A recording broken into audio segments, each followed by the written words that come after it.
Olá, esperamos que estejam bem, sejam bem-vindos. Hoje iremos realizar uma devolutiva do plano da SEI. Esperamos que esse encontro seja produtivo. Equipe dos anos iniciais, Diretoria de Ensino da região de Mauá, Núcleo Pedagógico, setembro de 2021. Hoje teremos nesta reunião o acompanhamento da nossa equipe da Diretoria de Ensino de Mauá, com a supervisora Adriana, a supervisora Eliana e a nossa diretora de núcleo, Fátima Regina.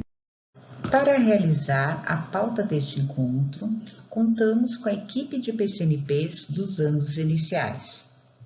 Carolina Cortez, eu, Elaine Joia, Daniele Vieira e, por fim, Silvana Amorim.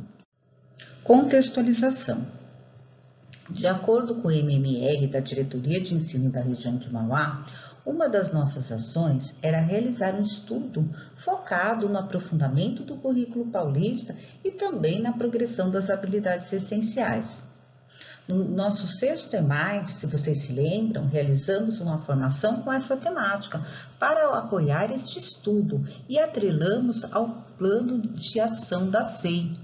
Enquanto educadores, temos que ter a clareza que a semana de estudos intensivos tem que ser uma semana diferenciada e principalmente com a utilização de metodologias ativas. Então, nossa finalidade é apoiar as unidades escolares e também direcionar um trabalho focado nas defasagens e aprofundamento das aprendizagens de todos os estudantes causado pela pandemia do Covid-19. Neste primeiro momento, daremos uma devolutiva a vocês, coordenadores, para qualificar este estudo na próxima SEI, que será de 4 a 8 de outubro. Também estaremos realizando posteriormente um tutorial para os professores para apoiar este movimento. Trazemos como objetivos para esse encontro realizar uma devolutiva do plano da SEI, para que você, PC, possa preparar os professores para a organização das aulas durante a semana de estudos intensivos. Também queremos retomar o plano da SEI e sua aplicabilidade dentro das unidades escolares. E também refletir sobre os planos que foram elaborados pela escola. Para a sensibilização do grupo, trouxemos um vídeo que muitos devem conhecer, mas que nos faz refletir sobre esse tema. Muito desgaste sem planejamento. Será que esse título é sugestivo? Vamos assistir?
Agora é sua vez de contribuir no chat.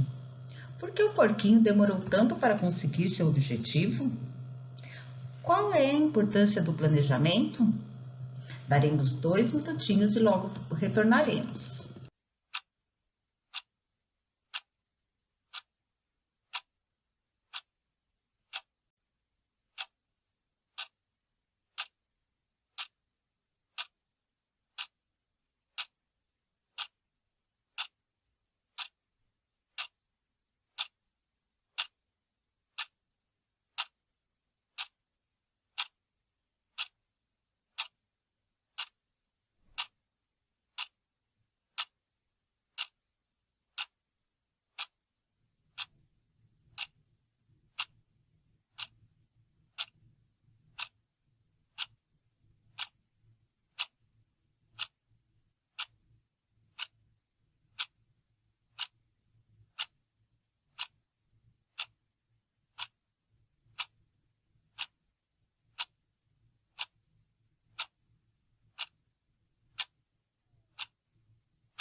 Obrigado pelas contribuições. Como observamos no vídeo, o porquinho desejava os biscoitos, porém gastou toda a sua energia e não obteve sucesso. Se tivesse planejado, certamente teria alcançado seus objetivos.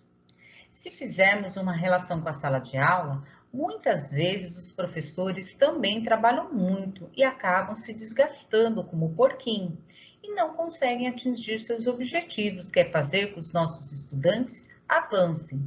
O que será que falta? Com certeza, um bom planejamento.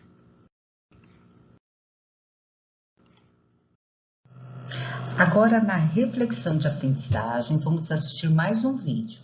Planejar, escolher e abdicar, com Mário Sérgio Cortella, que é um filósofo, educador e professor, e todos vocês devem conhecê-lo. A partir de experiências de sua própria vida, ele faz reflexões sobre a educação. Vamos assistir?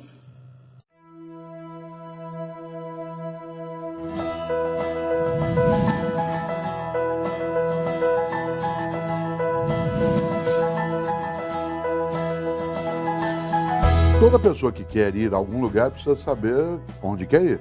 Parece óbvio, mas isso exige, claro, a possibilidade de enxergar qual é teu objetivo, qual é teu foco, qual é teu horizonte. Nessa hora, o planejamento é necessário, a programação é necessária. Aquilo que a gente chama, antes de qualquer coisa, de algo que você projeta.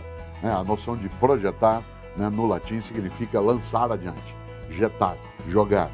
Fazer com que vá para adiante. Por isso, eu preciso, desde agora, planejar o que desejo, de maneira a ordenar, organizar a minha sorte e poder, sabendo onde vou, quando a circunstância, a ocasião se apresenta, como é o caso daquilo que a gente chama de sorte, essa sorte possa ser capturada, possa ser aproveitada, possa ser até domada naquilo que é a nossa necessidade. No entanto, todo planejamento, ele significa que eu vou fazer escolhas. Escolhas de rotas, escolhas de trilhas, escolhas de meios, mas toda escolha é uma abdicação. Todas as vezes que eu algo escolho, eu estou deixando de lado outras coisas. Pode ser que quando eu faço uma escolha, eu preciso ter nitidez de que essa escolha me obrigará a deixar outras coisas de lado, que eu posso até, num outro momento, ir buscar. Exemplo, quando alguém está se preparando para construir um trabalho, escrever um livro, desenvolver um projeto, ter um descendente, uma criança, ela tem que suspender outras coisas da vida dela à volta para que ela possa colocar a energia exatamente naquela direção. Nessa hora, toda escolha resulta, sim, como eu dizia, numa escolha daquilo que não ficará e daquilo, evidentemente, que ficará. Nessa hora é preciso critério. Critério. Os gregos usavam uma expressão que eu gosto muito, que é a palavra criterion, significa separar, escolher o que serve daquilo que não serve. Aliás, na origem até era uma palavra que vinha da agricultura, servia como uma peneira, que serve para você separar o joio do trigo, o feijão da pedra, o arroz da palha, né? E é interessante porque criterion, ele vem a partir do seu objetivo. Eu só vou usar critério se eu tiver clareza do que eu desejo ter, fazer e chegar. Por isso, planejamento não é algo que encarcera. Há uma frase antiga dos romanos que diz que um plano que não pode ser mudado não presta. Afinal de contas, um plano tem que ser algo flexível. Não pode ser volúvel. Bateu o vento, ele muda. Mas tem que ser flexibilidade. E claro, às vezes a gente volta atrás naquilo que pensa. E como disse um dia Machado de Assis, nem sempre recuar é fugir. Por isso, um planejamento não é um encarceramento. É só uma projeção daquilo que eu vou buscar.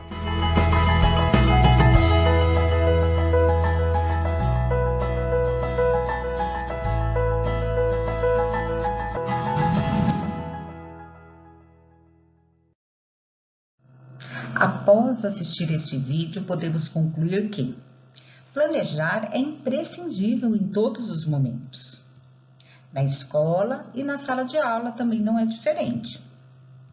Antes de planejar, temos que ter em mente os objetivos que se pretende alcançar, para que o planejamento não passe de ficção e a ação não seja mais uma, sem êxito. Por isso é importante o professor ter clareza que o que estamos oferecendo não é um documento a mais para preencher uma burocracia, mas sim é um instrumento de ação e reflexão. E isso precisa ficar claro para todos. Vamos entender um pouco mais essa ação. Primeiramente, temos que ter clareza que a semana de estudos intensivos servem para recuperar e aprofundar as aprendizagens de todos os estudantes, de acordo com suas necessidades de aprendizagem. As 6 apoiarão a equipe escolar no planejamento de estratégias, de metodologias e sequências didáticas que possibilitem aos estudantes recuperar ou adquirir as habilidades e competências necessárias para o ano vigente. Elas estão previstas para acontecer após a realização das avaliações diagnósticas de processo, de forma a direcionar a atuação dos professores a partir da análise dos percursos de aprendizagem dos estudantes. Oferecerá suporte às ações contínuas de recuperação, aprofundamento e replanejamento ao longo dos bimestres. O que precisa ficar claro é que precisamos planejar uma semana diferente, não é mais do mesmo. Esta é a nossa intencionalidade ao trazer para vocês esse estudo e planejamento, que precisa ocorrer antes da semana da SEI, para que não seja mais uma semana desgastante, mais do mesmo e sem êxito, como vimos na sensibilização com a história do porquinho ou com a fala do Mário Sérgio Cortella. Como priorizar as habilidades? Para que possamos priorizar as habilidades, utilizaremos instrumentos como avaliação de aprendizagem em processo da plataforma CAED. Por isso é muito importante que todos os estudantes da escola realizem esta prova, já que os índices da nossa região estão muito baixos. Outro instrumento que precisamos é o mapa de sondagem, para sabermos se priorizaremos habilidades voltadas para a alfabetização. No próximo slide falaremos um pouco sobre este instrumento. Além disso, precisamos levar em consideração as avaliações internas que são realizadas pelos professores, pois os estudantes realizam essas avaliações e no momento que estamos vivendo com a pandemia, muitas avaliações externas estão tendo influência dos familiares. Por isso, precisamos ter uma visão sempre ampla. Somente após analisarmos todos esses instrumentos, poderemos elencar as que se encontram com maior defasagem.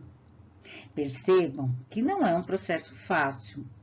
Não tem como ser realizado por você, coordenador, pois quem conhece a turma são os professores.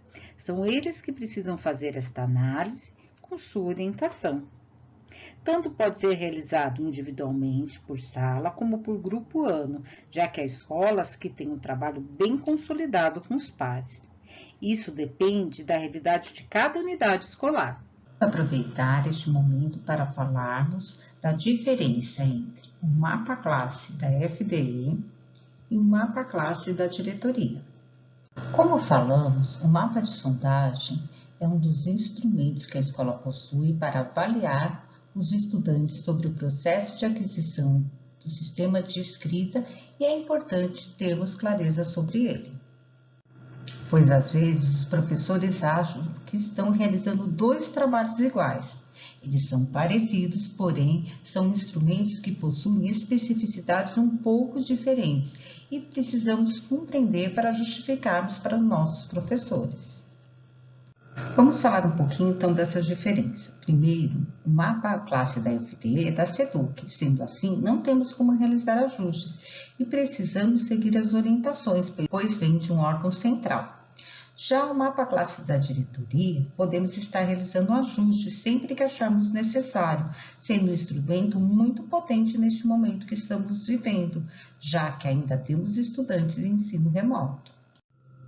Em relação ao preenchimento da FDE, temos datas pré-estabelecidas que temos que seguir. Já o da diretoria, é em tempo real. Você, coordenador, precisa deixar claro para os professores que ele pode ser atualizado a qualquer momento. À medida que o professor percebe a mudança de hipótese da criança, pode realizar a sondagem e alterá-lo. Em tempos de pandemia, quando o estudante volta ao ensino híbrido, é importante que seja realizado este diagnóstico no presencial, para que esta avaliação seja mais precisa. Neste caso, só alteramos as hipóteses que irão mudando. As faltas da FTE precisam seguir as datas estipuladas na página inicial, como está no tutorial que já foi realizado para explicar esse processo. Já o da diretoria sempre serão as faltas totais, seguindo ao diário online. O prazo final da diretoria é sempre o que sai em documentos oficiais.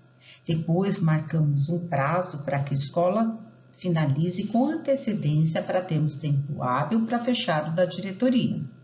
Outro ponto do mapa classe da diretoria é que ela vai substituir aquele mapa antigo que era impresso, que tínhamos na escola, porém agora com a utilização da tecnologia a nosso favor. E por fim, é um instrumento de análise interna, tanto da diretoria de ensino quanto das unidades escolares, pois esse instrumento vai nos possibilitar analisar as turmas individualmente, por grupo ano.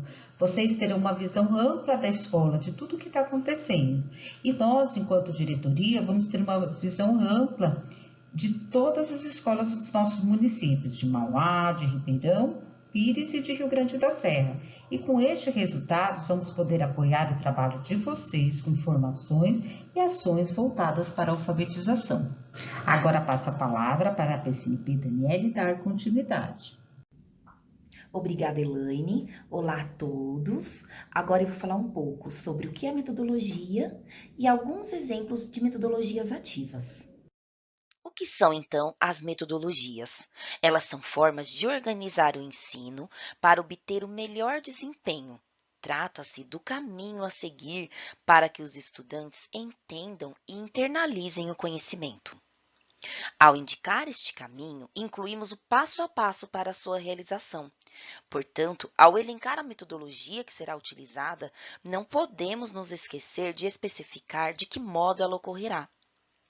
Fazendo uma analogia, quando vamos explicar um caminho para alguém, sempre dizemos à esquerda, à direita, siga em frente e assim por diante, não é mesmo? Então, ao indicar a metodologia, temos que também incluir esses direcionamentos de forma específica. Após analisar as habilidades que precisam ser retomadas na semana SEI, que é a Semana de Estudos Intensivos, o próximo passo é pensar na metodologia que irá orientar o aprendizado dos estudantes. Vamos continuar relembrando o que ela é? Metodologia de ensino significa o modo pelo qual se dá o processo de ensino e aprendizagem. No plano de ação, significa descrever como serão trabalhadas as habilidades, de preferência através das metodologias ativas. Sugere-se que sejam desenvolvidas ações pedagógicas, preferencialmente com metodologias ativas, que têm a proposta de colocar o estudante no centro do processo da aprendizagem e se baseiam na ideia de que, para aprender de fato, é preciso bem mais do que assistir às aulas expositivas e reproduzir exercícios. Metodologia de ensino é tudo o que o professor utiliza como meio para facilitar a aprendizagem de determinada habilidade que se quer ensinar para os estudantes. É o caminho para se chegar a um fim. Metodologia ativa e semana de estudo intensivo, a semana SEI. Há uma hierarquia que o professor precisa cumprir quando falamos em metodologias ativas. Primeiro, escolher a habilidade que será contemplada, como já fizemos no plano. Depois, pensar no perfil da sua turma ou do grupo ano, pois o que funciona com um grupo pode não funcionar com outro. No espaço que tenho e no tempo, neste caso da semana SEI, é apenas uma semana. E, por último, escolher uma metodologia, de preferência a metodologia ativa, que melhor se encaixe com seus objetivos, sem deixar nenhum estudante para trás, pensando em todos os agrupamentos que tem. Por exemplo, no ensino híbrido, nos estudantes em ensino remoto, os que têm acesso à tecnologia e os que não têm.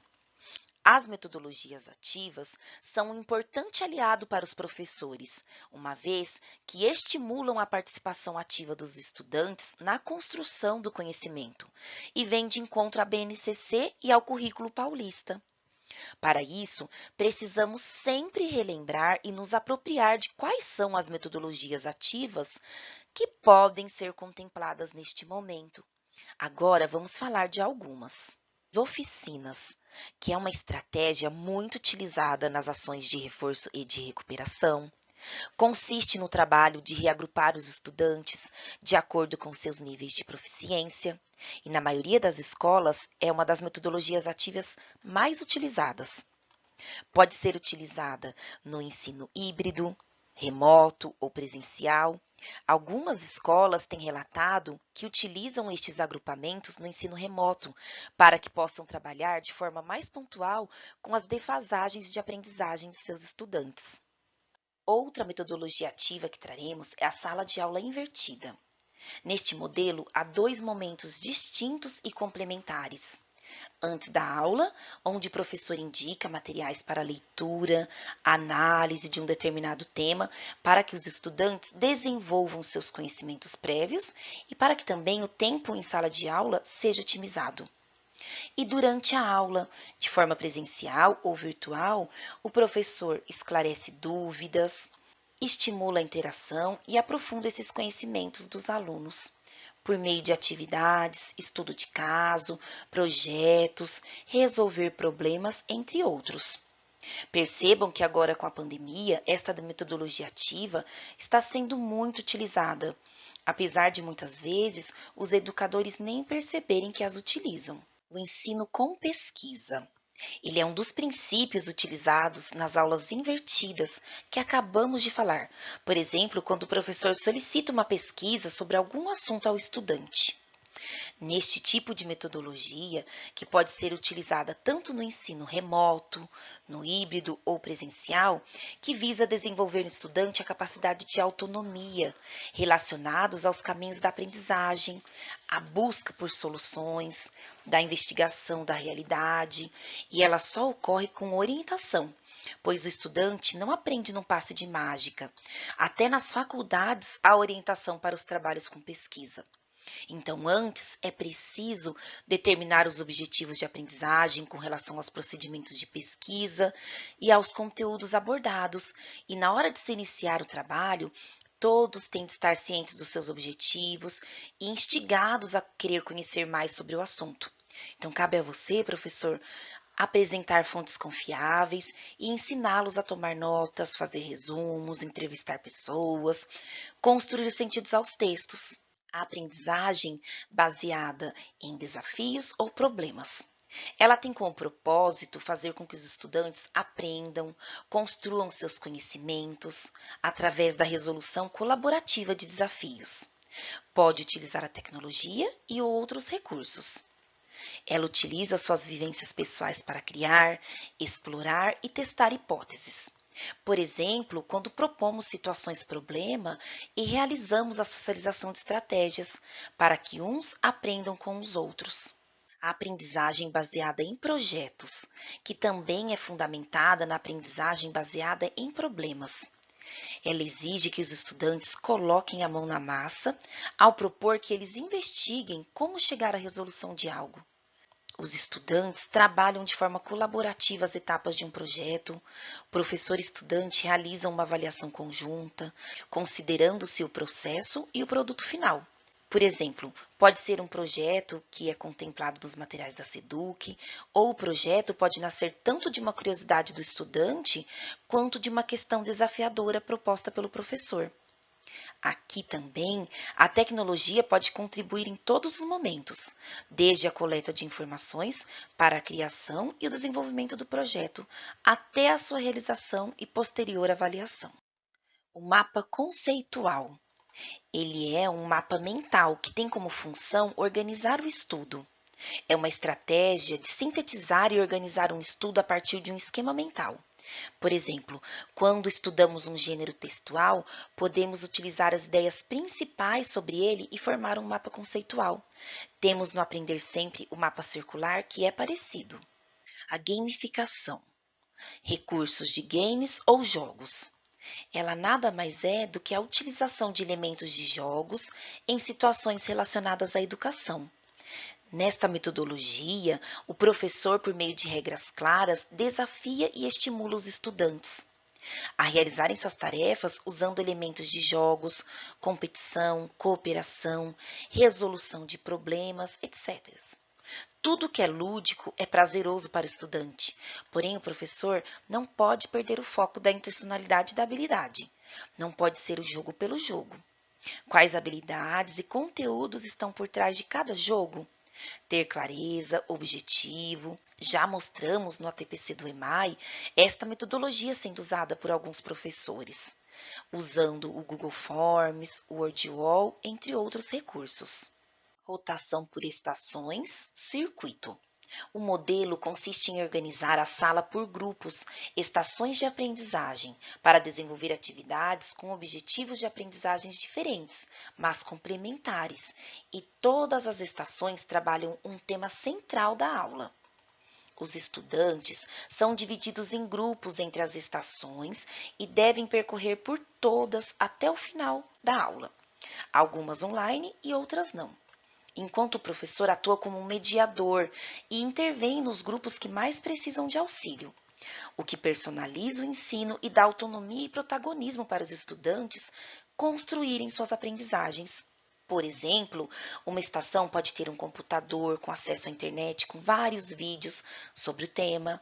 Outra pode ter materiais de textos variados, análises de dados infográficos, análise dos argumentos levantados por grupo, projeto de texto, discussão em grupo e formação de um esboço e, no final, um fechamento para concretizar todo o aprendizado. Ela visa construir um conhecimento sobre o tema com diferentes referências e reflexões. Laboratório rotacional. Neste modelo, os estudantes são divididos em dois grupos. Um trabalha no laboratório com uma lista de atividades para realizar com apoio da tecnologia digital, enquanto o outro trabalha na sala de aula com o professor. Neste caso, são necessários 2 professores para utilizarem esta metodologia. O estudo dirigido. Ele tem como característica a divisão do tema em etapas, trabalhadas sob orientação do professor e realizadas com autonomia pelo estudante. Na prática, é o professor que vai delimitando o foco para aquilo que acha essencial no texto a partir de perguntas disparadoras, podendo ser trabalhado também no ensino híbrido. Seminários e discussões. É uma outra metodologia ativa super interessante, em que os estudantes aprendem muito mais quando apresentam e discutem algum tipo de assunto, se posicionando sobre ele, inclusive por meio de debates e seminários, onde eles também desenvolvem sua argumentação, o que é fundamental para realizar textos dissertativos argumentativos e se posicionar frente a um determinado assunto durante a vida. Mudar a posição das carteiras e colocar os alunos e professor em um mesmo patamar é bem interessante e faz com que os estudantes se sintam importantes. Esta metodologia ativa também pode ser realizada no ensino híbrido.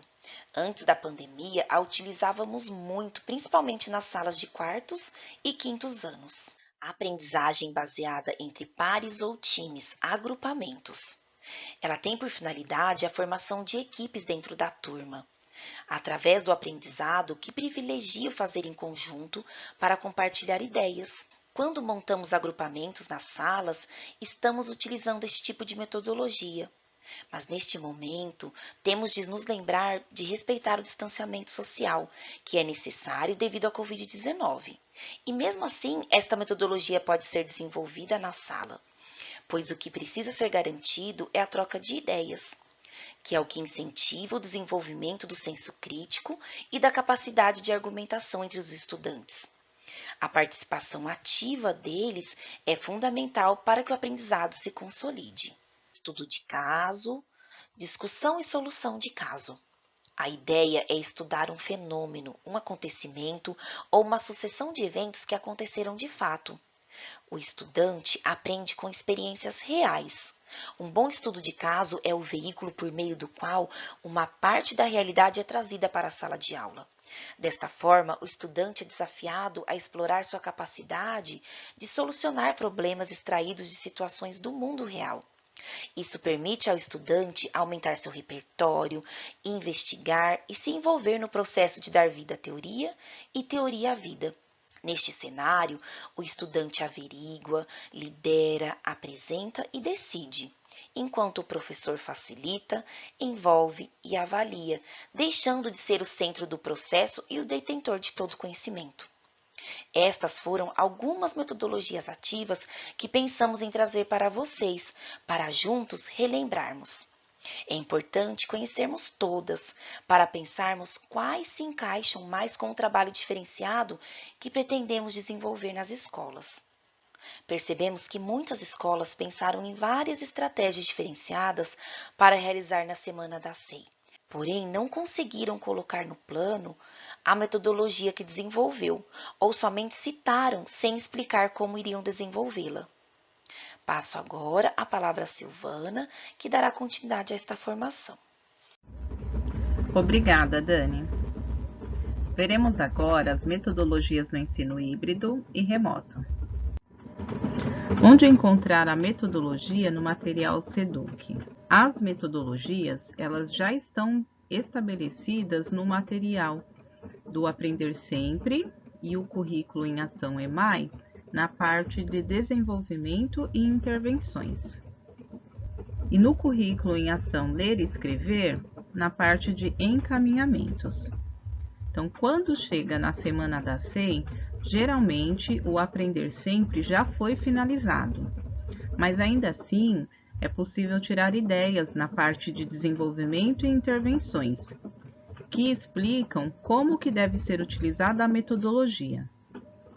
Se o professor estuda o material, ele não vai aplicar atividade pela atividade, porque a metodologia está explicada nos mínimos detalhes.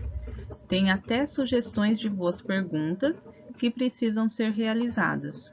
Então, por que na Semana da SEI o professor muitas vezes não consegue planejar e explicar no plano como vai realizar o seu trabalho? Precisamos mostrar para os professores que o plano da SEI ele precisa estar relacionado com as metodologias e como serão os encaminhamentos. No material do Aprender Sempre, nós trouxemos como exemplo no material do professor do primeiro ano, uma aula sobre parlendas.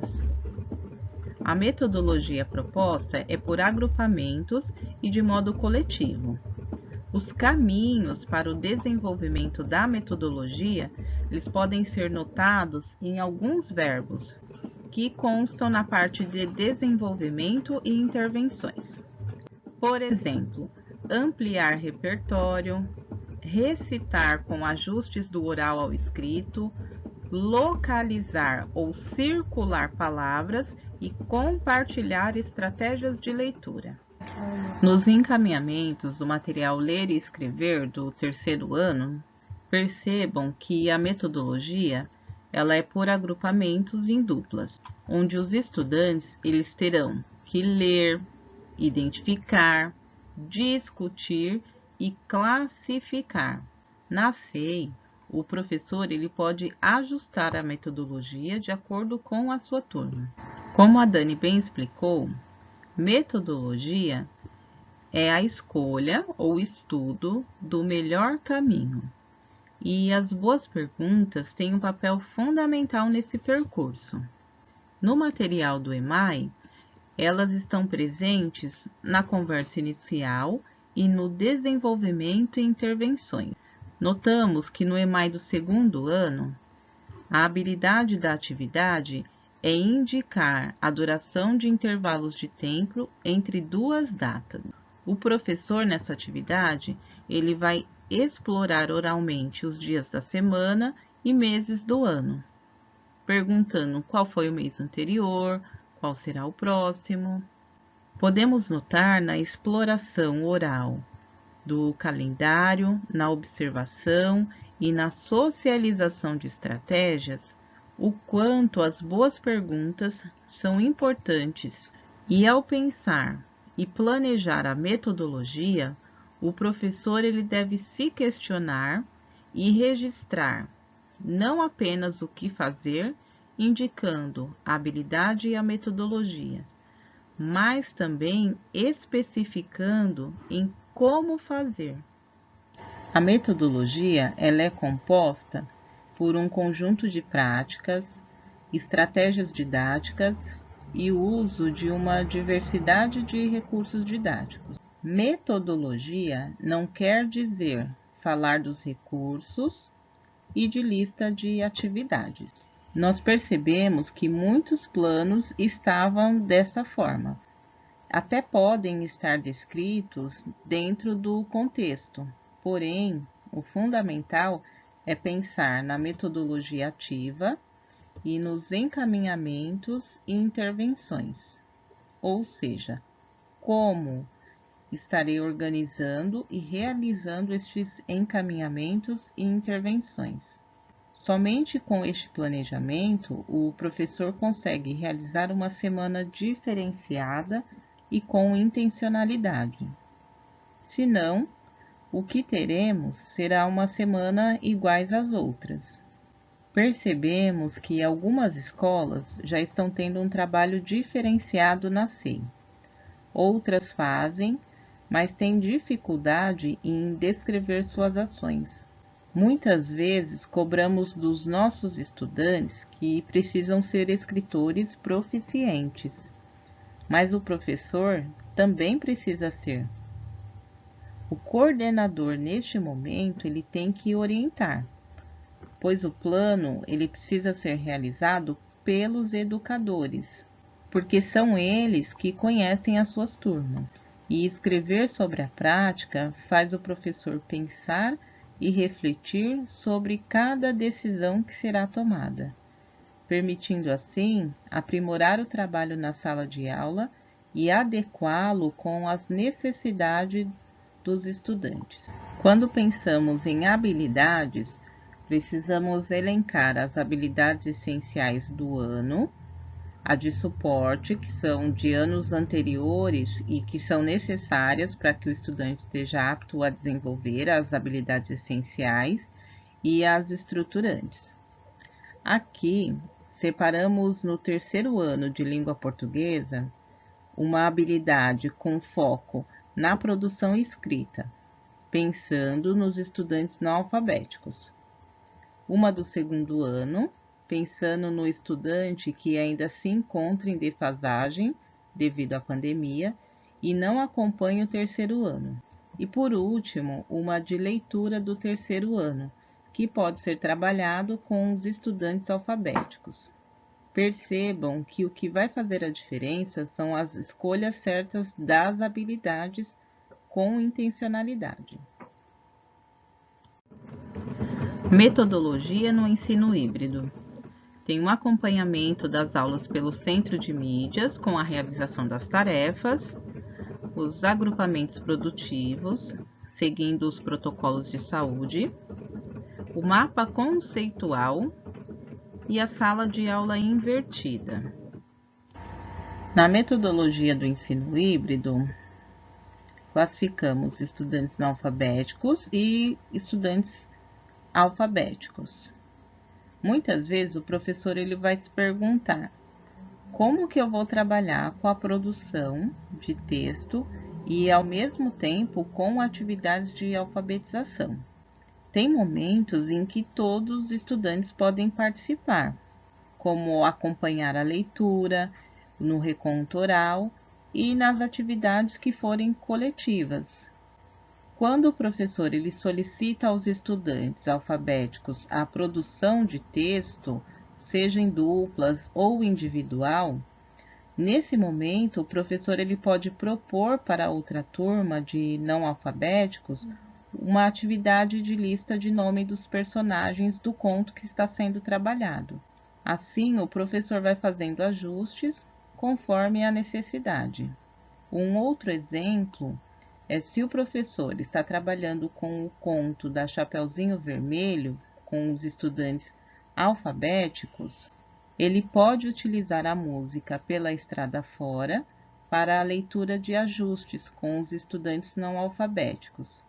Nesse slide, nós exemplificamos como que os registros no campo Metodologia no ensino híbrido para estudantes não alfabéticos e alfabéticos, eles devem ser preenchidos.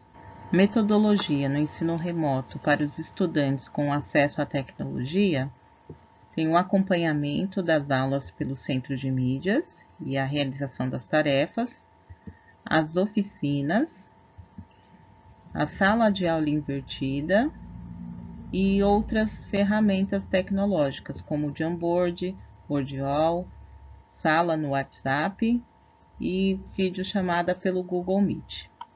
Com as crianças com acesso à tecnologia, o professor pode realizar 2 momentos de 30 minutos ou 1 hora, atendendo momentos diferentes os agrupamentos de estudantes não alfabéticos e estudantes alfabéticos.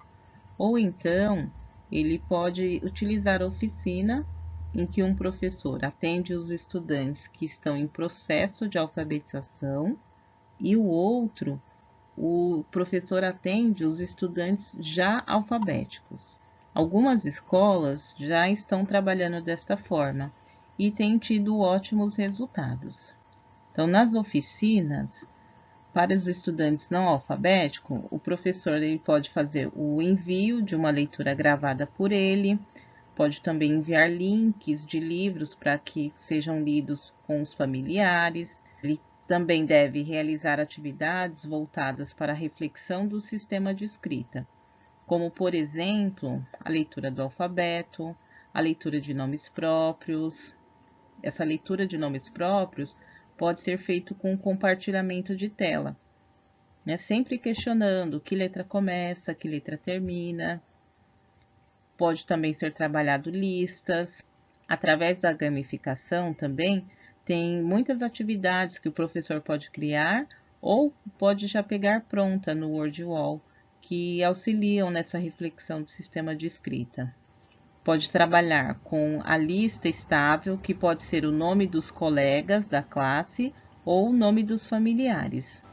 Para estudantes alfabéticos, o professor pode retomar projetos de produção textual através da sala de aula invertida para a leitura do conto de fada antes da aula. E durante a aula, o professor pode reler se for necessário. Pode trabalhar o reconto oral, a planificação, o planejamento, o mapa conceitual. A textualização pode ser feita através do Word ou do Jamboard.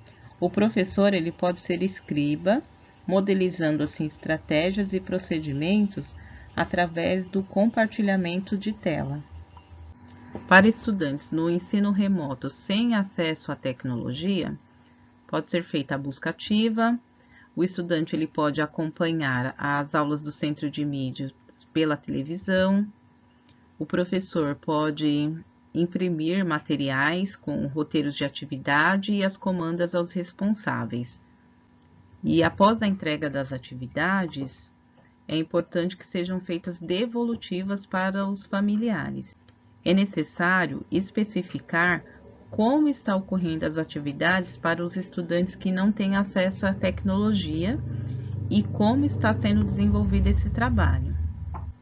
Bom, é necessária atenção com os materiais retirados da internet, porque temos diversos materiais da SEDUC. Além dos materiais da SEDUC, tem os livros, o PNLD, que podem ser utilizados na SEI. Para os estudantes com dificuldade, pode até fazer o uso dos materiais de anos anteriores, por exemplo. Nós até enviamos alguns exemplares para as escolas na semana anterior à SEI. Então, se tem alguma criança, ou um exemplo, uma criança do 3º ano que ainda não é alfabética, pode ser utilizado os livros do Aprender Sempre do 1º ano. Na reflexão de aprendizagem, nós trouxemos um trecho do vídeo Instrumentos Metodológicos, Relações entre a Teoria e Prática. É do canal Trocando Ideias, Formação de Professores. Gostaríamos de agradecer a idealizadora do canal, a professora Thaís Coelho, e a sua convidada, a professora Alice Proença. Nós recomendamos que assistam o vídeo na íntegra. Nós passaremos apenas um trecho. Após o vídeo, a PCNP Carol dará continuidade.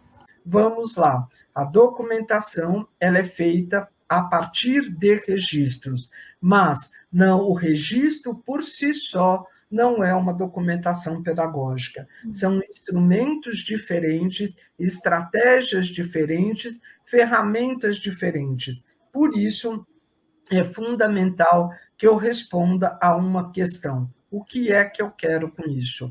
Esse registro é um instrumento meu como professor, esse registro é um instrumento para eu poder informar sobre as crianças, esse registro é para fazer com que as aprendizagens se tornem visíveis. Nesse momento, a documentação entra com esse peso muito grande, porque a documentação pedagógica ela é para dar visibilidade a determinadas aprendizagens. E eu acho que tem uma coisa muito bonita, humana e interessante. Por quê? A beleza está que cada grupo traga a sua diversidade, a singularidade de cada um, para juntos formarmos essa ciranda. Por quê? É o outro que vai problematizar e me desafiar e fazer eu pensar de um outro lugar. Ninguém faz sucesso sozinho, ninguém. E esse exercício que eu acho que nós precisamos, enquanto formadores e mesmo enquanto professores, não mergulharmos no perigo de uma única verdade. Da mesma forma que os instrumentos têm um olhar sistêmico, um olhar interdependente, um olhar orgânico, onde todos têm a sua contribuição, nós também olhamos para os sujeitos das nossas escolas, tanto um educador para o seu grupo de crianças, quanto um coordenador para o seu grupo de professores, buscando que cada um tenha uma contribuição muito interessante. Obrigada. Agora vamos dar continuidade falando sobre os recursos que podem ser utilizados. Na parte de recursos, tem que preencher sim ou não. Por exemplo, Meet vai usar? Então, coloca sim. Currículo em ação EMAI vai usar? Não, não vou usar. Então, coloca não. WhatsApp? Sim ou não? Padlet? Não. WordWall? Sim. Jamboard?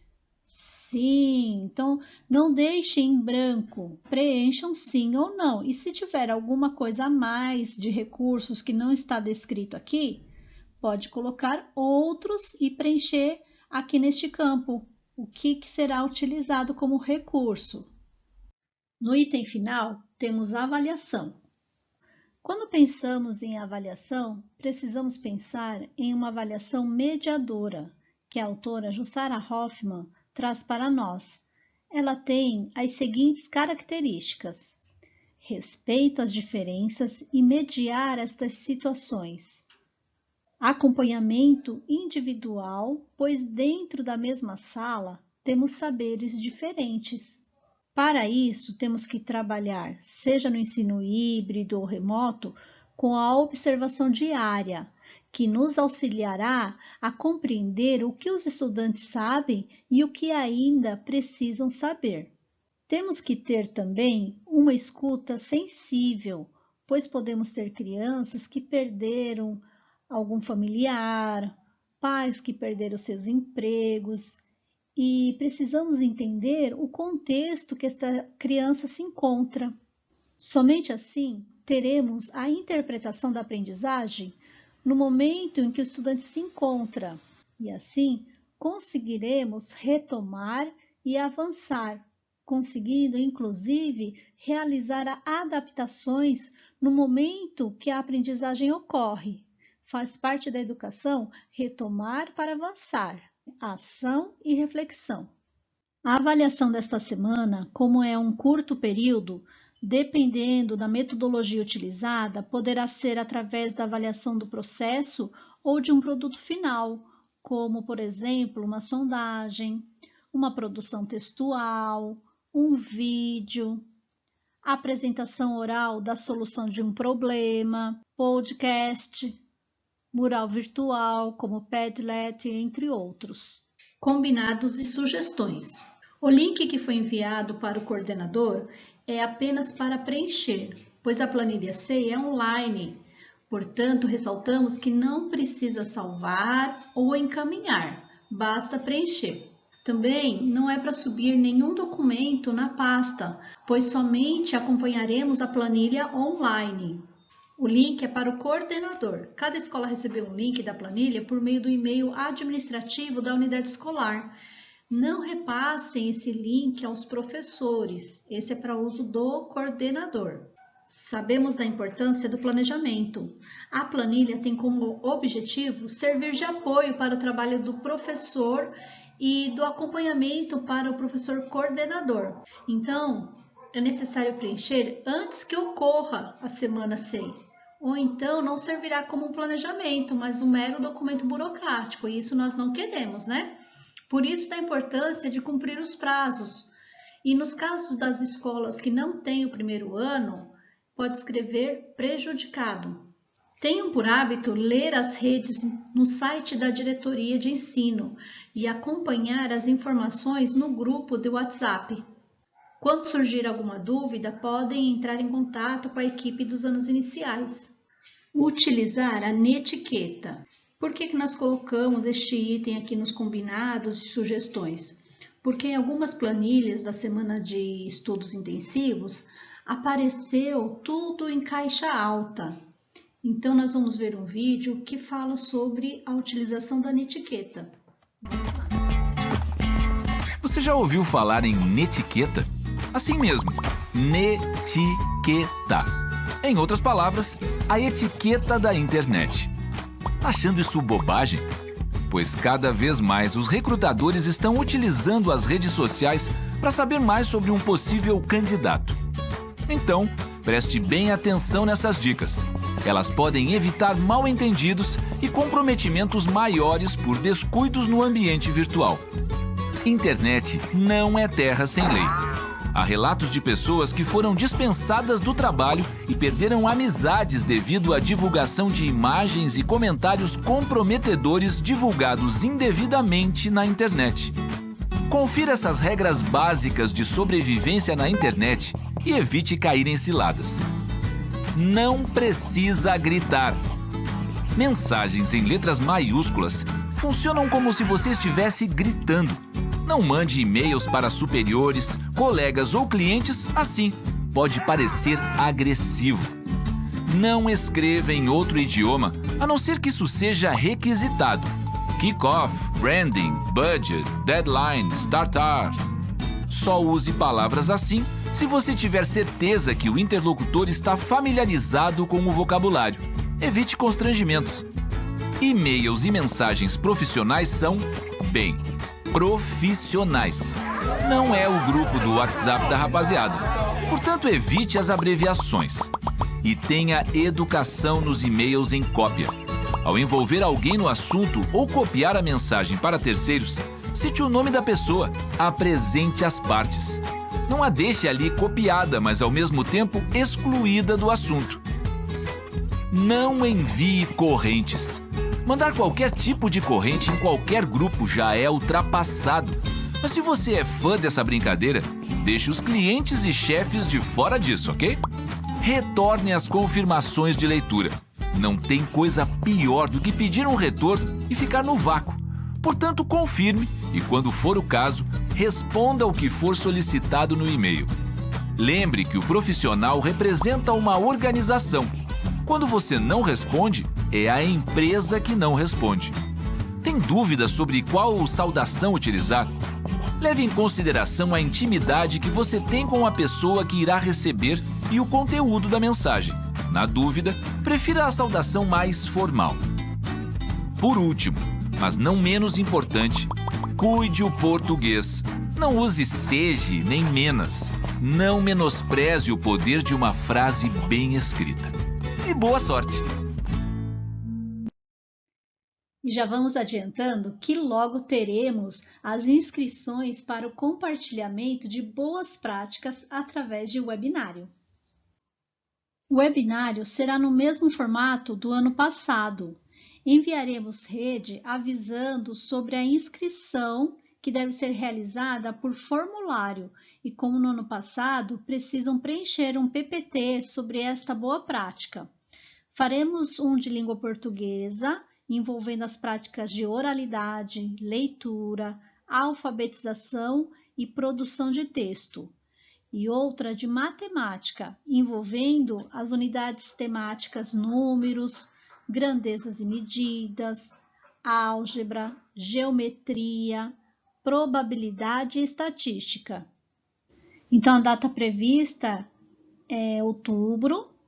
Público-alvo, todas as escolas de anos iniciais da nossa diretoria de ensino e as escolas do município de Mauá. Em breve disponibilizaremos o cronograma e maiores detalhes sobre o evento. Enviaremos através de rede o link com o PPT que deverá ser utilizado para a organização do trabalho. Aqui estão as referências bibliográficas utilizadas nesta formação. E se tiverem alguma dúvida, podem colocar no formulário de presença e também abriremos uma sala no Teams para plantão de dúvidas. Obrigada, bom trabalho, equipe dos anos iniciais, Diretoria de Ensino de Mauá.